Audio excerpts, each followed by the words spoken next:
The Vesper moved fast. Its engines pushed harder than they had in years.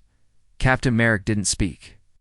His hands were shaking, but he held the controls tight. The ship had escaped the orbit of the cracked Earth, but the memory of what they saw followed them like a shadow.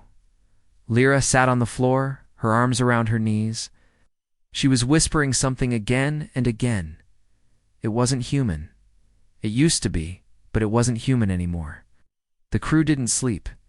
No one dared to. Even the AI-9 remained quiet, monitoring the systems, scanning space behind them and watching the strange object they had left behind.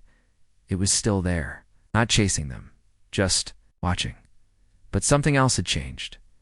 There was now a signal coming from the direction of the broken Earth, a pulse sent into space repeating every minute. It wasn't the same warning. This time it wasn't a word. It was a set of coordinates. The Vesper marked it, but didn't go near. Instead, they turned around and returned to Council space as fast as they could. Back at the Grand Council station, message had already caused panic. Civilizations that once laughed at human myths were now scared. How a signal could reach across time. Some of them couldn't even remember Earth. Their history didn't go back far enough. But now everyone remembered the warning. Run was being broadcast across the galaxy. Ships left border colonies. Trade routes shut down. Military fleets moved to high alert. Some species wanted answers. Others wanted to attack first. But none could agree. In the meeting chamber, the Relmari ambassador slammed his hand on the table. We should have destroyed Earth when we had the chance. We let myths stop us. Now look. The Lixori ambassador, glowing blue, replied calmly. You think we had a chance? Earth destroyed itself, or so we believed. But now, what if they didn't die? What if they evolved into something else? The ancient archivist, whose metal face had no emotion, gave a strange answer. We erased them. We were ordered to, not because they were evil, because they had gone too far. They were breaking the rules of the universe, folding time, building minds inside black holes, becoming something more than life. That's why we feared them. A voice spoke from the shadows. It belonged to Varn, the only living being in the council who had seen Earth before. It vanished. He was old, almost dying. I saw what they became. I saw what they became. I was part of the observer fleet. 40,000 years ago, we sent probes to Earth. We never told the public. What we saw, we buried. The room was silent. Varn walked slowly to the center. Humans had left their planet already. They called themselves post-humans. Not machine, not flesh, but energy. They built cities inside neutron stars. They created children made of thought. And then they left. All of them. Where did they go? Someone asked. Varn shook his head. We never found out. But they left a warning behind. Burned into the moon's surface. What did it say? Varn's voice lowered. Do not wake the deep. Council froze. The broken Earth. The glowing object. The figure in the shadows. The repeated message to run. It all started to make sense. Maybe the humans hadn't destroyed themselves. Maybe they had locked something away. And maybe it was waking up. The council voted quickly. A new mission was ordered. They would not send a military fleet. That might provoke whatever was there. Instead, they would send a second scout ship, smaller. Cloaked, piloted by an AI and accompanied by a science team made of different species. Their goal? Enter the Earth system, land near the coordinates, and study the structure. They called this ship the Whisper. Meanwhile, the Vesper's crew was ordered into quarantine. Lyra kept drawing strange symbols in her notebook, circles inside. Circles, eyes, hands reaching through stars. She didn't sleep. She didn't talk. The AI-9 locked itself in a data loop, analyzing the last voice that had entered the Vesper. It made one final report before shutting itself down. The voice matches early human DNA pattern, but there is a second signal. Behind it, hidden. Repeating one phrase. The council asked what it said. 9 replied, "It watches from beneath." Then the AI powered down and would not restart. At the edge of known space, the Whisper entered the dead zone. Everything became quiet, no stars, no sound, no signals. The ship approached Earth, or what remained of it. The planet was cracked, as if something had tried to crawl out. Glowing veins of red energy ran through the crust.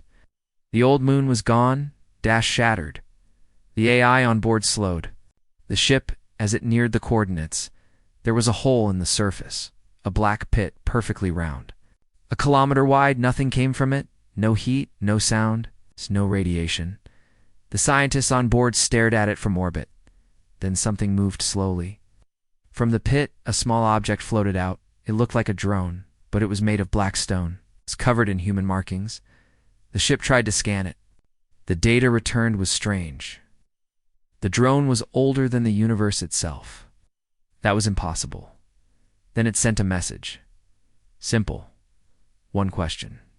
The scientists looked at each other. The ship's AI responded. What question? The drone replied. Are you ready to become what they feared? And then it fell back into the pit suddenly. Earth's surface began to glow. Lines of red light spread outward like veins, forming symbols across the continents. The whisper sent one final message to the council. The prison is weakening. Then all contact was lost. Back at the council, panic turned to horror. The stars near Earth began to dim, not go out. Dim like something large was blocking them. The council didn't know if it was the humans or what the humans had left behind. But one thing was now certain. The message wasn't just a warning. It was a countdown, and the time was running out. The council had seen many strange things over the centuries: black hole storms, time fractures, ancient AI rebellions. But this was different. This felt old, not in age, but in fear. The last message from the scout ship, the whisper had spread. Across the galaxy in seconds, the prison is weakening. That line haunted every species, every leader, every system. But what prison, and what did it hold?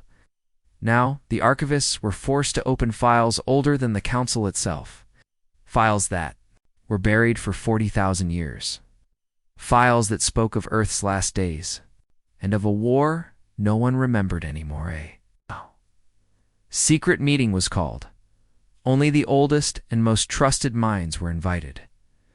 There, in a cold underground chamber, a machine was activated. It was shaped like a cube, made by the humans themselves during the final century of their known existence. Inside it was data. And inside that data was a story. The cube spoke in a calm human voice. This is Record 7, final entry of Project Shard. If you're hearing this, the lock has failed. The voice belonged to Commander Juno Vark, a name once feared in the galaxy. The council listened. In silence, we fought it. We created weapons not to kill it, but to trap it. The cost was everything. Earth was broken, humanity scattered, but we stopped it. We thought we did. The voice grew quiet. We created the Shard, our last hope. A weapon, yes, but more than that. Shield between reality and the thing beneath it. A thing that wasn't meant to exist in this layer of space. No one in the council breathed. The cube continued. We are not dead. Left. We went where? It cannot follow. But if you're hearing this, someone has come too close. Someone touched the seal. The cube shut down. The silence that followed was worse than screaming. Varn, the ancient observer, finally spoke. His voice shook.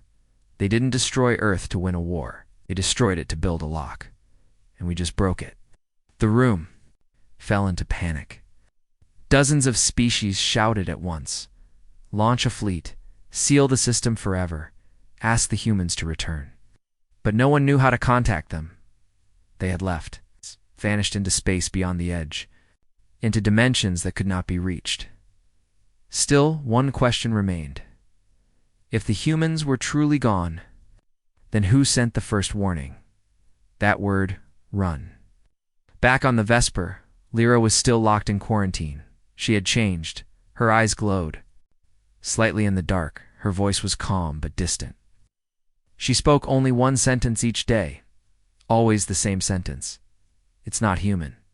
It wears their skin, but it's not them anymore. The doctors thought it was trauma.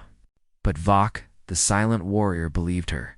He had seen soldiers lose their minds before. This was different. Lyra wasn't broken. She was focused. It's like she had seen something clearly and everyone else was still blind. That night, Lyra spoke again louder than before. It's not a prison anymore. It's a door. Across the stars, strange things began to happen. In the Zentari system, machines stopped working for 6 seconds, dash everywhere. In the Calder Reach, a star collapsed without warning. In the deep fields of Noro 5, a black ship appeared. Out of nowhere, it hovered for 2 minutes, said nothing, and vanished. All plants on the planet died. Instantly, every witness said the same thing. They felt watched, not by a fleet, not by a mind, but by something. Beneath reality, something hungry. The Council had one last option. They reopened the Terran files. Written by humans before they left the galaxy, inside one report. They found something terrifying, Name not of a species, not of a planet, but of a force. The deep one, according to the Terran record. It was not a being that could be fought. It did not live in space. It lived in layers below existence, all beneath. Thought beneath physics, fed on fear, memory, and awareness. And the only thing keeping it out was Earth. The Earth was its cage, and now the cage was cracking. The humans had not returned to conquer. They had returned to warn. But the worst truth was still to come. One council scientist, curious and foolish, decided to send a message into the pit on Earth, a simple probe, just to see what would happen. The moment the probe entered the pit, hundreds of ships shut down across the galaxy. Not destroyed, just off, frozen in time. And when they came back online, each had the same message, written across their control panels, not in words, in blood. From species that didn't even have blood, the message was the same. You opened it. Now it watches you. The edge of the galaxy, ships stopped moving. First one, then hundreds. No explosions. No warnings. They just froze like time had paused around them. The Council received emergency signals from over 38 systems. Entire fleets were paralyzed. Mining stations left silent. Colonies lost power, their skies dark with fear. But the most a disturbing part wasn't the silence. It was the message that followed. Across control panels, holograms, and even on walls and mirrors, this sentence appeared in over 200 languages. You opened it. Now it watches you. It was signed with a single symbol, an old Terran emblem, a circle, cracked down the middle. Ow. With a small human eye drawn in the center, the symbol of Earth's final Defense program? The Silent Armada. It had been a myth. A warning used in old tales to scare children. But now, the galaxy understood, was real, and it had awakened, far in deep space. Near the broken shell of the old Earth, something was moving. The energy field around the system began to shift. Slowly, it stretched and unfolded, like something hidden was peeling off a mask. Out of the black void, one ship appeared, then another, then 10, then 1,000. All of them shaped like nothing seen before, dark, smooth, silent. No lights, no windows, no sound, but every one of them carried the Terran emblem, a fleet, an armada. They didn't broadcast messages. They didn't demand surrender. They didn't fire weapons. They simply floated like ghosts of an ancient war.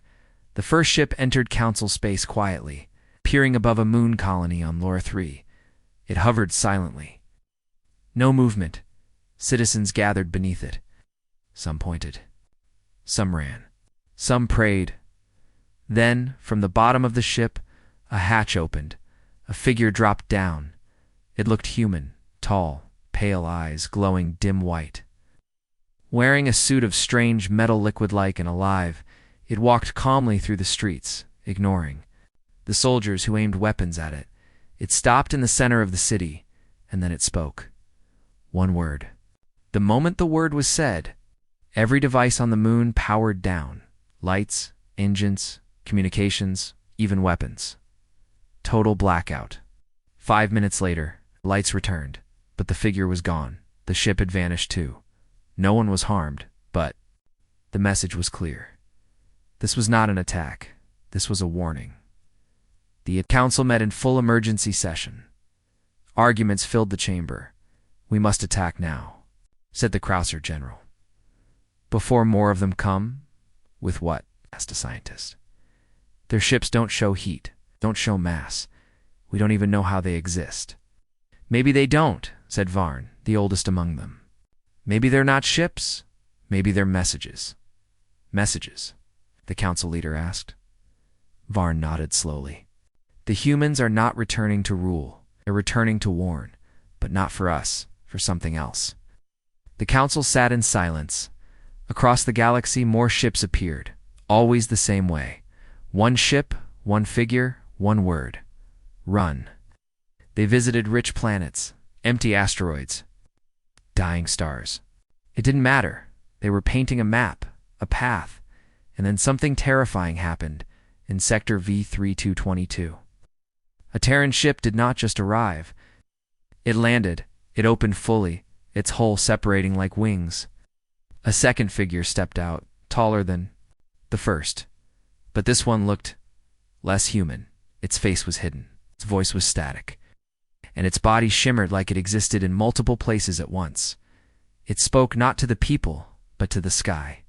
Its message was recorded by over 50 devices. Before everything was erased, the words were, "You are waking it too early. The galaxy is not ready. Stand down." Then the figure vanished in smoke. That night, every child on the planet had the same dream. A giant eye beneath a cracked planet, looking up, blinking, smiling.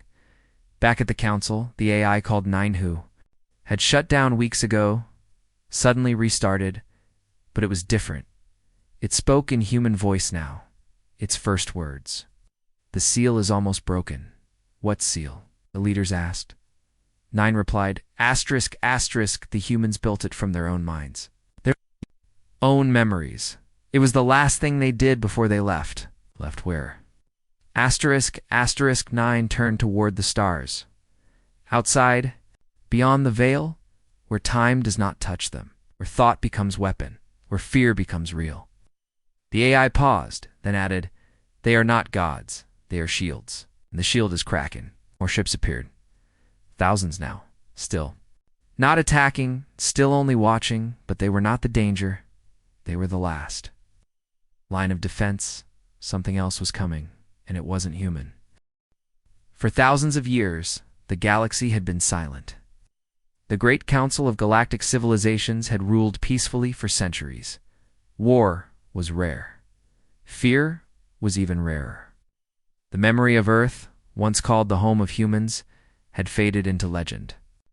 It had been gone for 40,000 years. Some believed the humans had destroyed themselves. Others thought their planet was lost in a supernova. A few feared they had simply disappeared. By choice, but nobody expected them to return. Not until. That signal, it began as a small beep. Just a faint blip on an old listening station floating near the edge of known space. The machine was ancient, forgotten, left running because no one bothered to turn it off. Then suddenly, it activated.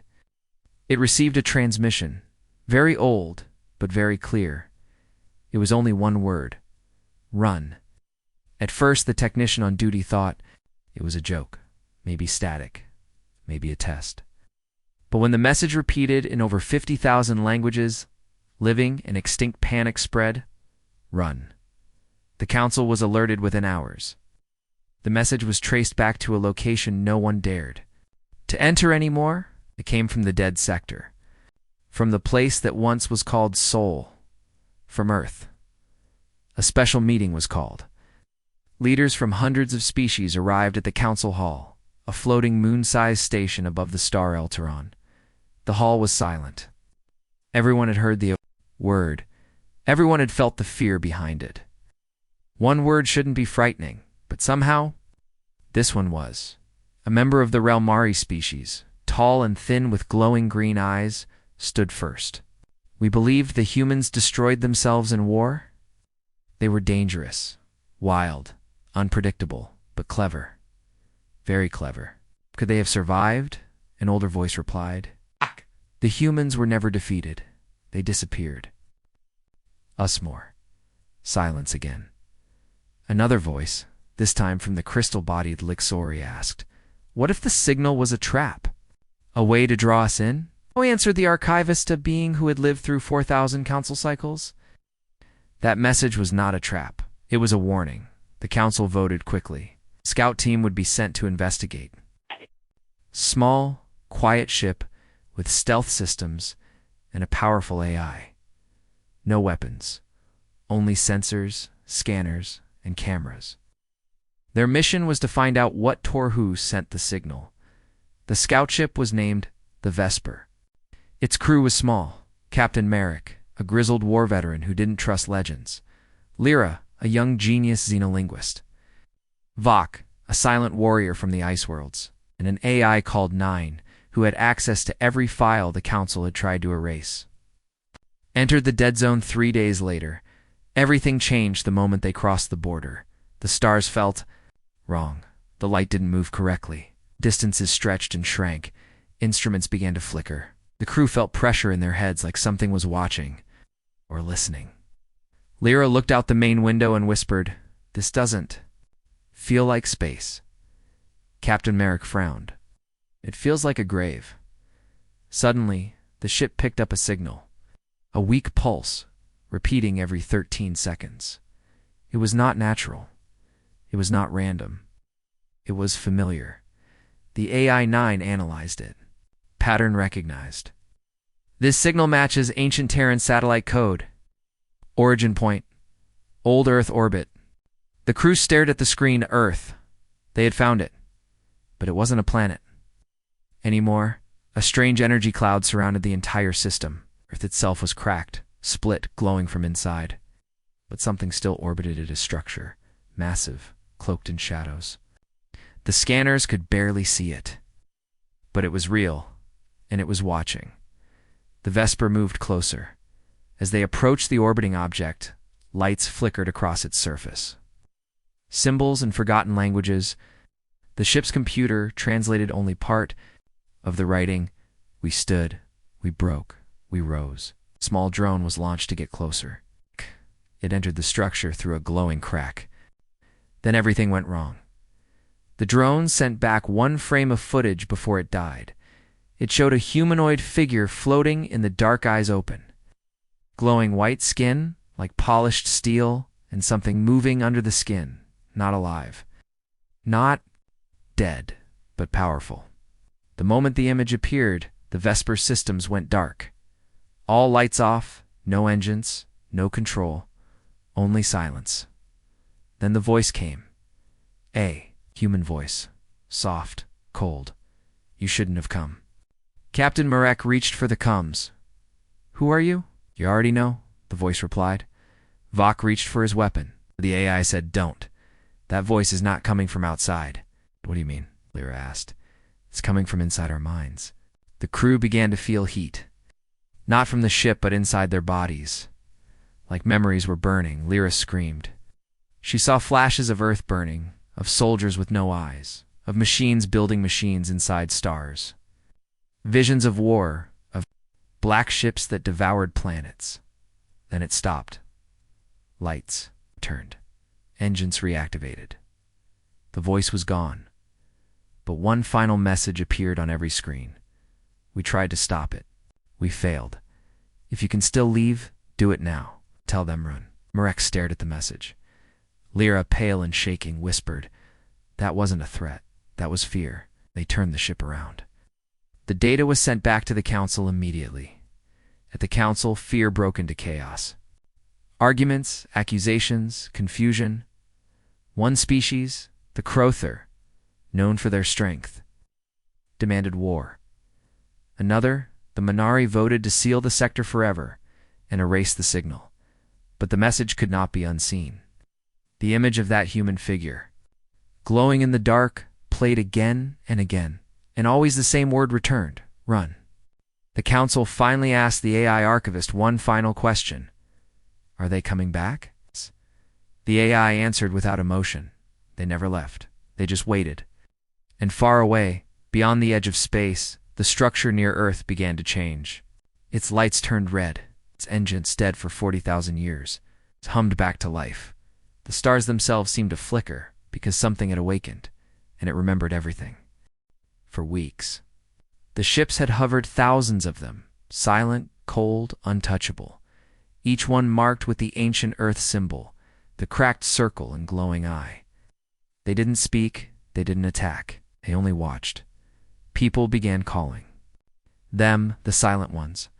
Some said they were ghosts, others said they were machines left behind by humans long ago. But deep down, everyone knew the truth. These ships were waiting for something to arrive. Or someone. Then it happened. At the center of the galaxy inside, the Grand Council chamber itself, everything stopped. Time slowed. The stars outside the windows faded. Every screen turned white, and a man appeared, not through the door, not by ship. He simply stepped into the room. One moment he wasn't there, the next, he was tall, calm, human. His skin glowed faintly, like light passed through him. His eyes were silver, deep like black holes. He wore no armor, no weapon, only a plain dark coat and a single emblem on his chest, the cracked circle. No one moved. Even the AI froze. Even the security systems didn't react, because this man was not truly there. And yet he was. He looked around the room and spoke softly. "I am not your enemy."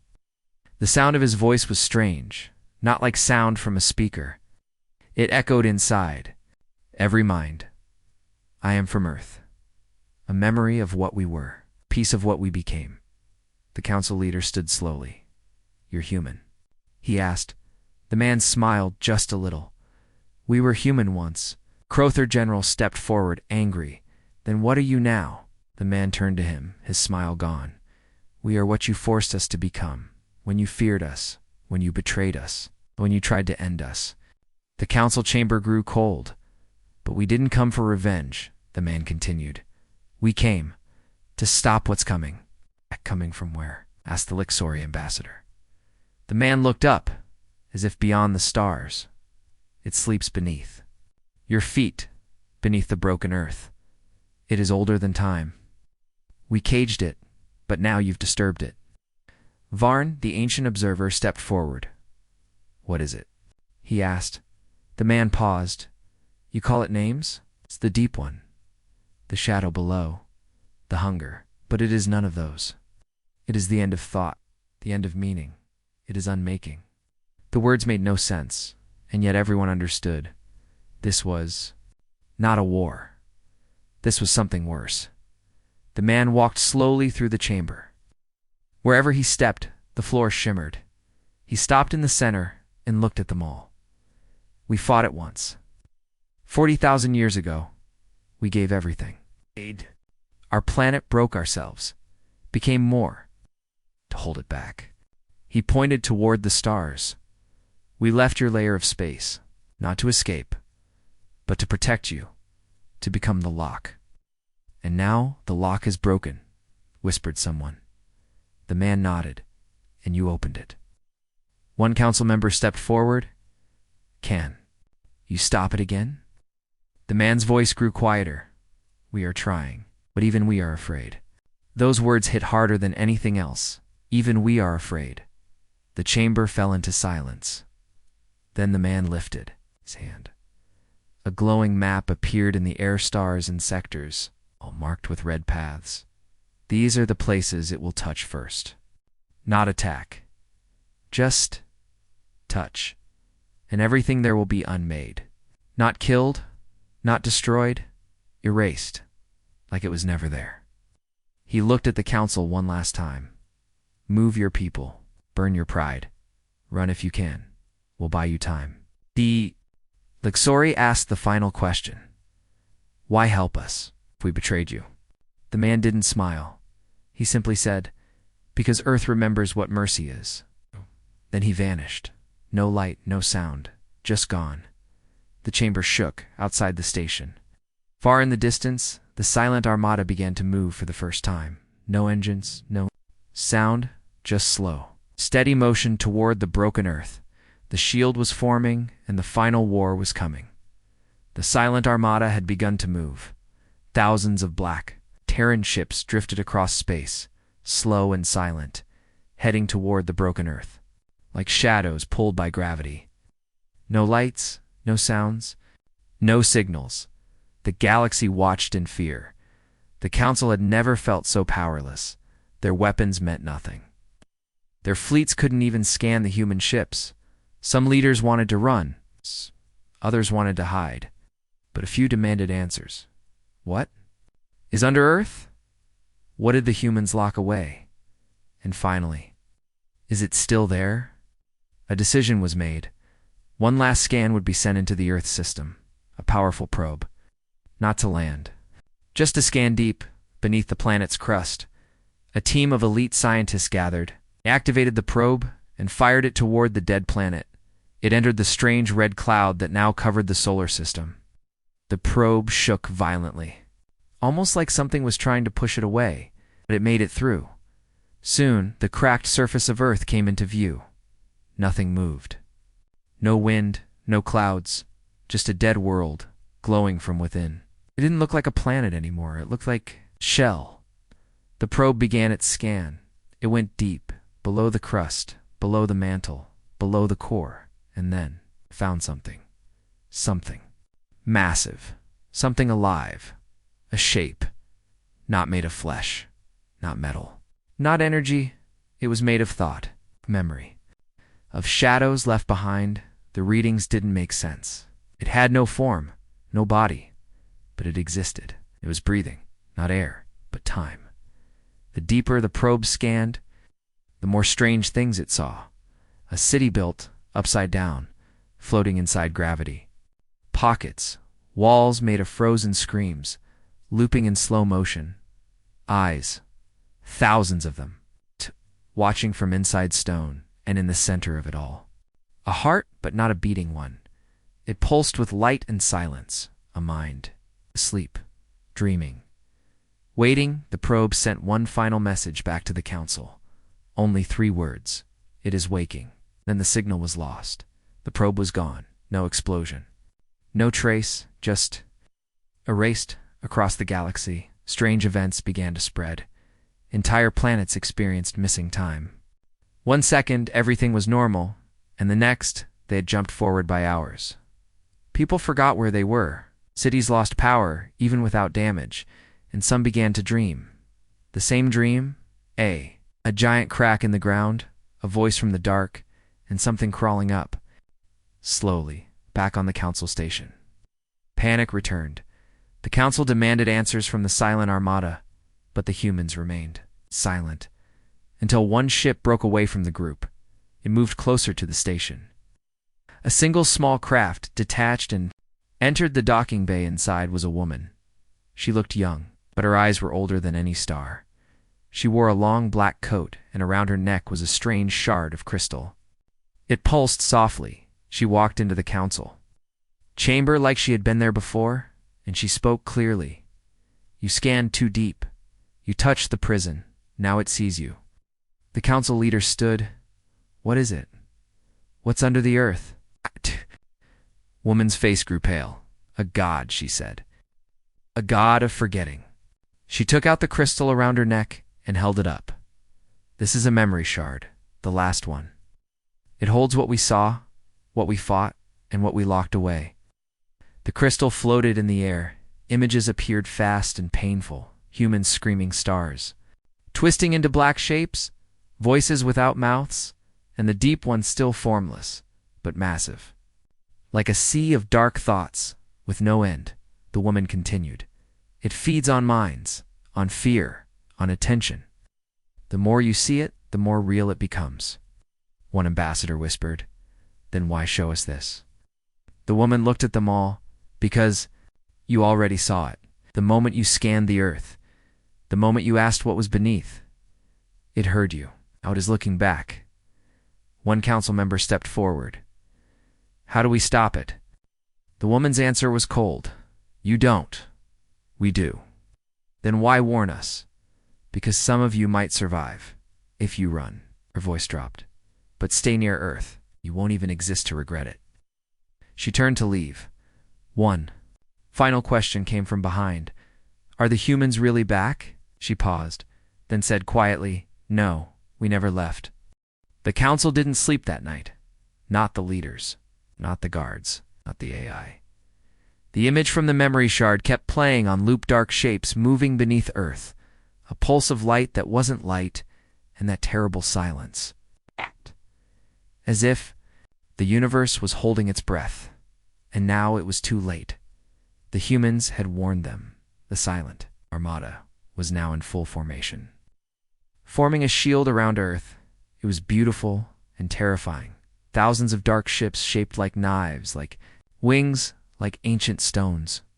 No weapons were seen, but everyone knew. These were weapons. The prison was breaking, and the deep one was rising. It began slowly. First, sky above Earth cracked. Not clouds, not weather, but space itself, as if a mirror was breaking across the stars. Lines of black and red lightning spread across the solar system. Planets nearby, Mercury, Venus, even broken Marses, began to bend unnaturally. Their shapes twisted. Gravity stopped working. Then came the sound. But it wasn't sound. It was memory. Every ship, every council station, every mind connected to the old Terran signal heard it. A voice with no language, a feeling of falling into yourself. Some screamed, others cried. Machines melted without heat. Thoughts became confused. People forgot who they were. Across dozens of systems, reality began to shake. On Earth, the surface split open. From the great black pit in the center of the planet, light rose, deep red, like a sun trapped in blood. The council saw it from space. A shape, massive, began to rise from the planet's core.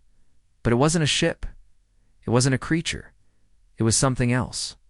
It had no form, no face, but it had presence, pressure on the mind. Even looking at it caused pain. The deep one had. Awakened, the human ships moved at once. The silent armada surrounded the rising entity, forming a giant ring. They activated a barrier unlike any technology the Council had ever seen. It was not made of metal or energy. It was made of memory, of thought. Each ship focused its mind, its history, its soul into the barrier. It glowed silver, then gold, then ute. Pure white. The woman who had visited the council returned through a hologram. Her face was calm, but her voice was hard. We will hold it as long as we can, but this time it is stronger. Council leaders begged her to explain.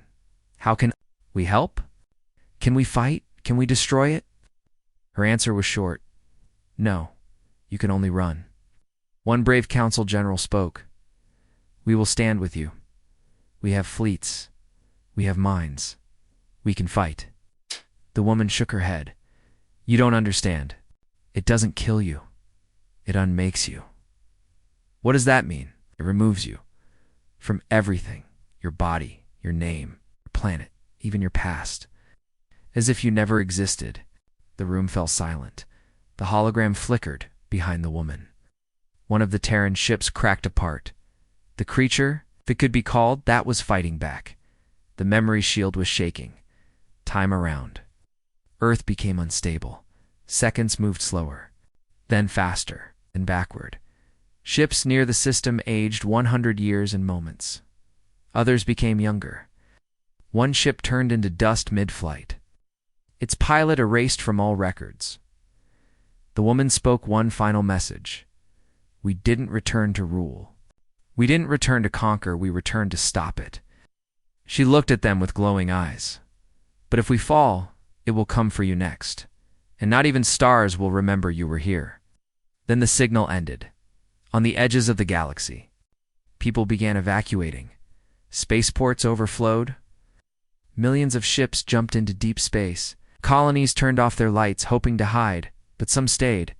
Some were too proud, too curious, and some were already infected. Across the galaxy, strange voices whispered through machines. Dreams of black oceans, names no. One remembered speaking aloud, and all of them ended the same way. A. Soundless voice, repeating one word, not in fear, not in warning, but in hunger. Run. Earth was gone, not destroyed, but hollowed. The Deep One had risen from its prison below the planet's crust. And now, the galaxy could feel its presence even light years away. Time bent. Space wept. Memory failed. People forgot their own.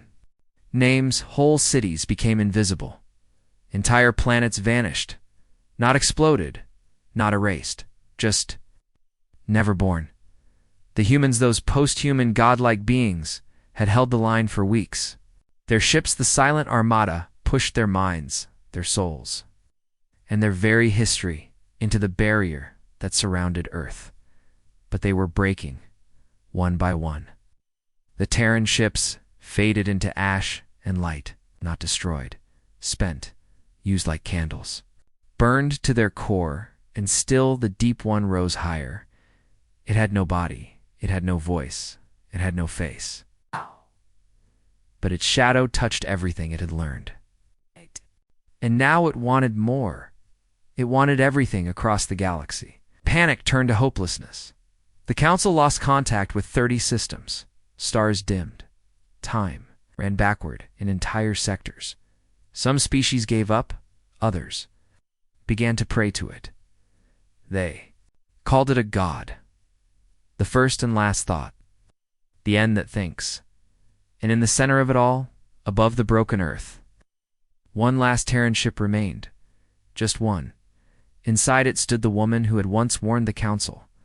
Her eyes were dim now, her voice weak, but she smiled. She whispered to herself, now. Far beyond the galaxy, in a layer of reality no living species had ever touched. They heard her call the true humans, the last ones, the ones who had left this universe 40,000 years ago, not to hide, but to evolve, to become something more. They returned, not in ships, but in formless light, in memories that burned through time, in ideas that struck like storms.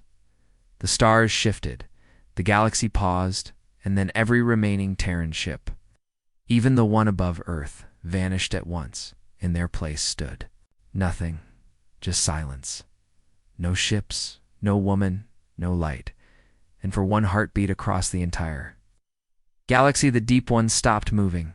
The Council watched from far away, speechless. Then it happened. A wave of color tore through the solar system. Not a weapon, not an explosion, but a thought.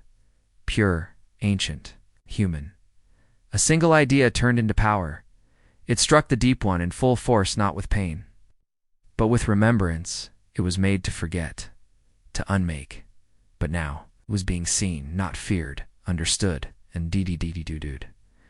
And that was something it could not survive. It screamed not aloud, but through existence itself. Planets shook, black holes wobbled, the stars brightened, and then it fell, back into Earth, back into the pit, back into the cracks of memory where the humans had once locked it.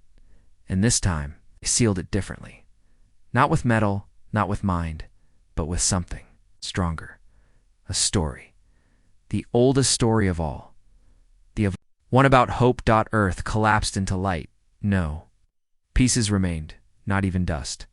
The silent armada was gone. The last humans had used themselves to reforge the prison, but they had left behind one thing, a voice, not a warning, not run, just a message, broadcast through every system, spoken in every language, carved into moons. We came back not to fight. If one day it stirs again, remember this: fear does not stop it, but courage might. And with that, silence. Return to the stars.